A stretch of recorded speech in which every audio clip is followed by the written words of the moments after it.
Salamlar, vaxtınız xeyir olsun. Mən Adgözəl Lakşin, insan psixologiyası metodisti.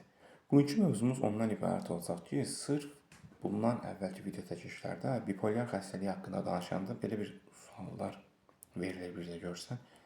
Və hətta sualların bəzən olur ki, aydınlaşmadığı məqamlar da olur. Çünki sualları səhv verə də bilirsiniz.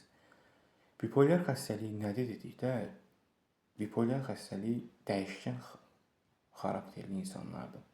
Günün yarısı sən pissən, günün yarısından sonra yaxşısan.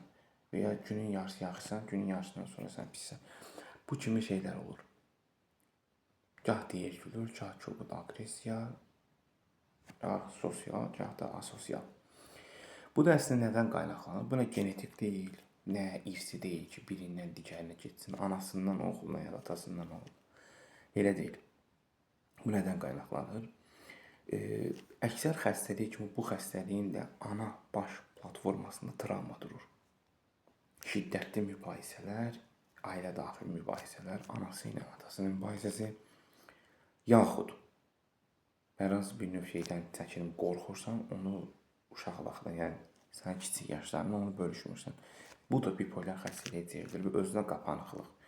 Və anidən hər hansı bir növ kiçik bədlikdən çıxırsan, xoşbəxtliyə keçəndə, o yaxşılığın da pisdən əlavə yaxşına dadın sezirsən və nəticə etibarilə gah belə olursan, gah belə. Gah pis, gah yaxşı. Və sonrasında da bipolyar xəstəlik yaranır. Və insanların əksəriyyəti daim olaraq bu xəstəlikdən əziyyət çəkirlər. Yəni, kənardan sən xəstəsən, sən dəlisən kimi şüarlar xəbəriniz olmadan səslənə bilər ki, bu nə indi belədir? Bayaq deyib gülmürdü. Gizlənsən, kimə hətta bəzi qeyd etdik. İndi niyə sən pis oldun ki? Və bunun da həlli ondan ibarətdir ki, daimi olaraq mənfi düşüncələr beynə gəldiyi an müsbət hobbilər edinməlisən. Həmən anda durub gedəsən idmana. Durub yemək bişirəsən. Yaxud yəni qadın kişi fərqi var da, ayrı-ayrı hobbilər. Yəni pisdən mənfidən çıxardan. Seanslarımız əyani və onlayn şəkildə həyata keçirilir. Qoşulmaq istəyən şəxs mesajınızı məlumat verə bilərlər.